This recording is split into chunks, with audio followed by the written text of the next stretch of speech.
Umat Islam main peranan penting dalam meningkatkan kemajuan Sarawak. Fokus dari Bumi Kenyalang itu akan diperincikan Vanessa Mary. Silakan, Vanessa.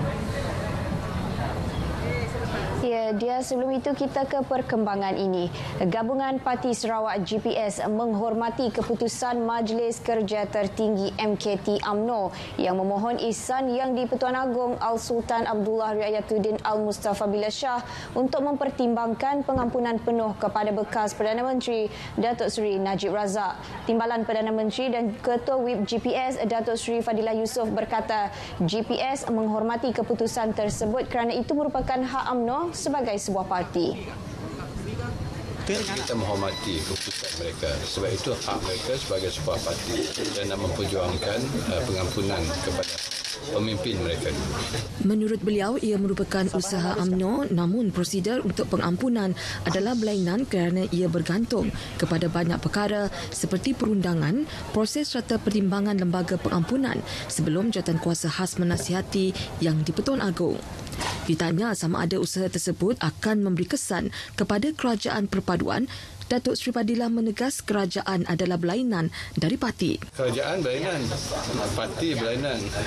Jadi kerajaan yang penting ialah menumpu dan memfokuskan kepada apa yang telah diperjuangkan oleh kerajaan perpaduan ini. Dan konsep Malaysia Madani misalnya, iaitu keterangkuman dan memfokuskan kepada untuk mewujudkan perpaduan di kalangan rakyat Malaysia supaya kita dapat keluar daripada kemelut politik dan pada masa yang sama memfokuskan kepada memulihkan ekonomi negara kita. Itu adalah lebih utama. Timbalan Perdana Menteri itu ditemui pada program Rewang Kampungku Lead Next Gen Putrajaya di Surau Darul Ikhwa, Kampung Semerah Padi, Kuching. Program pengagihan bubur kacang hijau itu dianjurkan oleh Badan Bukan Kerajaan Lead Next Gen dengan kerjasama pihak surau, parti dan jawatankuasa keselamatan dan kemajuan kampung.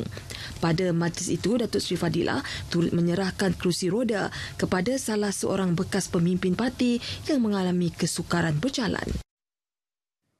Rakyat Sarawak terutamanya masyarakat Islam memainkan peranan penting dalam meningkatkan kemajuan negeri Sarawak dengan memberi tumpuan kepada kuasa cyber dan kuasa kognitif. Premier Sarawak Datuk Patinggi Tan Sri Abang Johari Tunopeng memberitahu penguasaan teknologi meliputi bidang ekonomi digital, ilmu pengetahuan, kemahiran rangkaian, inovasi perlu dikuasai dalam usaha menggerakkan Sarawak maju ke hadapan.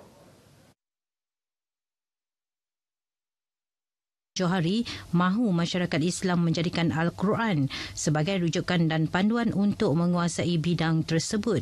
Beliau menjelaskan Sarawak pada masa kini merancang pembangunan mengikut acuan sendiri bagi pembangunan lestari selari dengan nilai-nilai Islam dalam mencapai matlamat kemakmuran ekonomi, keterlibatan sosial dan kelestarian alam sekitar. Beliau berkata demikian pada majlis sambutan Nuzul Al-Quran peringkat negeri Sarawak di Masjid Besar Darul Makmur di Lawas. Premier Sarawak turut memaklumkan tahun ini merupakan tahun ketiga pelaksanaan Pelan Strategi Pembangunan Pasca COVID-19 2023 dan kajian separuh penggal akan dilaksanakan untuk menilai prestasi perancangan tersebut. Pada majlis tersebut, Datuk Patinggi Tan Sri Abang Johari menyertai masyarakat setempat di Lawas pada majlis berbuka puasa serta menunaikan solat maghrib, isyak dan solat sunat tarawih. Terus hadir Yang Pertua Negeri Tun Pehen Sri Abdul Taib Mahmud dan isteri Tuan Puan Datuk Patinggi Ragat Kurdi Taib. Program Jelajah Ramadan Sarawak FM 2023 hari ini memilih Masjid Datuk Patinggi Abdul Rahman Yaakob di Kampung Sadong Jaya menjadi pilihan bertemu dengan komuniti dan pendengar. Untuk laporan itu, kita terus bersama dengan Debbie Amanda Padan. Teruskan, Debbie.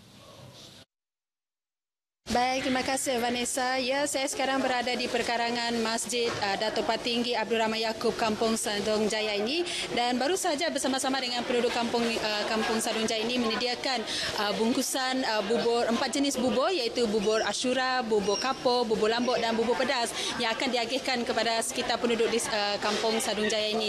Dan untuk bercerita lebih lanjut mengenai program Jelajah Ramadan di Sadong Jaya ini, kita terus bersama dengan Encik Abdullah Sam Yusof yang merupakan penolong pegawai tadbir Pejabat Daerah Kecil Saduan Jaya dan juga setiausaha program Jelajah Ramadan Sarawak FM 2023 bagi kawasan Asrjaya. Selamat petang Encik Abdullah Sam. Okay, selamat petang. Assalamualaikum. Selamat berpuasa. Okay. Alhamdulillah kita berada di Kampung Sadong Jaya lah kali itu. Okay, insyaAllah. Jadi hari itu kita berada di pekarangan Masjid Datuk Petinggi Haji Abdul Rahman Yaakob Sadong Jaya bersama dengan pihak RTM melalui program Sarawak FM iaitu Jelajah Ramadan Sarawak FM bagi daerah Asrjaya. Pagi tadi berlangsungnya program gotong royong yang disebutkan tadi iaitu program gotong royong bagi menyediakan bubur lambuk, bubur pedas dan juga bubur kapur yang merupakan makanan sinonim yang ada di daerah Sadong Jaya ini. Kita membuat kelainan Jelajah Ramadan kali ini dengan mengadakan 3 jenis bubur ini sebagai kelainan bagi tempat-tempat yang lain. Dan bagaimanapun juga kita mengadakan program penyerahan sumbangan kasih Ramadan yang bersama dengan pihak Sarawak FM pergi ke rumah-rumah dan kampung-kampung yang telah kita pilih dengan menyerahkan pack food yang telah disumbangkan oleh agensi-agensi seperti Tabung Baitul Mak Sarawak, Yadim, pihak Periyatim dan individu-individu yang menyumbang bagi membantu program kita pada hari ini. InsyaAllah kita akan mengadakan juga sungkir bersama dengan penduduk dan juga tetamu kehormat kita. Jadi saya selaku pentadbir di sini merasa berbesar hati dan berterima kasihlah kepada pihak Sarawak FM temannya melalui RTM dengan penganjuran program seperti ini dapat merapatkan silaturahim antara penduduk kampung di samping kami memperkenalkan produk-produk makanan dan juga sisi ekonomi masyarakat di sini dengan aktiviti sosial yang ada. Okey, terima kasih. Baik, terima kasih Encik Abdullah Sam untuk perkongsian sebentar tadi. Jelajah Ramadan ini semestinya bukan saja dapat mengukuhkan silaturahim atau mengukuhkan hubungan rapat antara penduduk kampung, malah dapat memberi peluang kepada para pendengar ataupun peminat-peminat Sarawak FM untuk mendekati personaliti Sarawak FM sendiri. Baik, itu saja yang dapat saya kongsikan untuk dari Sadong Jaya untuk Jelajah Ramadan 2023 di Sadong Jaya ini. Kembali bersama Vanessa untuk perkembangan berita yang seterusnya. Silakan. Baik, terima kasih Debbie. Sementara itu, di Sibu, program Lan Berambis Sungkir akan berlangsung petang ini di Dataran Tun Tuanku Bujang. Kita bersama wartawan Muhammad Al-Hadi Syamsawi untuk perincian acara tahunan itu. Silakan Hadi. Terima kasih Vanessa di studio RTM Kuching. Assalamualaikum, salam sejahtera, salam Malaysia Badani. Saya sekarang berada di Dataran Tun Tuanku Bujang di Sibu untuk menyaksikan program Lan Berambis Sungkir yang merupakan salah satu acara tahunan yang diadakan di bulan Ramadan setiap tahun di Sibu ini.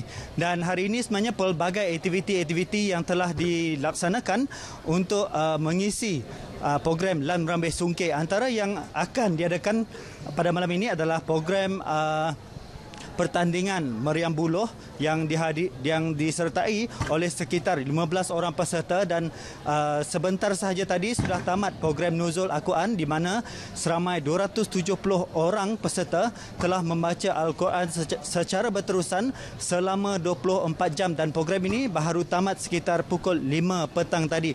Dan selain dua aktiviti ini, antara aktiviti lain yang diadakan adalah program pengagihan bubur pedas yang telah dirasmikan oleh Menteri Perpaduan Negara Datuk Aaron Arodagang yang sedang berlangsung di sebelah kiri saya sekarang ini. Dan program pengagihan bubur pedas ini melibatkan 10 KRT di mana sebanyak 5,000 pack bubur pedas diagihkan kepada mereka yang akan datang berbuka puasa di dataran Sibu ini. Dan ketika ini hujan baru sahaja teduh turun dan sebenarnya hujan lebat telah turun semenjak pukul sekitar 2 petang tadi dan alhamdulillah sekarang ini hujan sudah pun berhenti sepenuhnya. Dan untuk penduduk Sibu yang sedang menonton ketika ini masih sempat lagi sebelum berbuka puasa pukul 6.40 nanti. Jadi sekian sahaja lintas langsung dari Sibu yang saya bawakan. Saya Muhammad Al-Hadi Syamsawi. Kita kembali bersama rakan penyampai di studio Kuching. Silakan. Ya, terima kasih Hadi. Dan perkongsian itu tadi mengakhiri berita dari Sarawak. Salam Malaysia Madani. Kita kembali bersama dia di Angkasa Puri. Silakan. Baik, terima kasih Vanessa langsung dari Sarawak.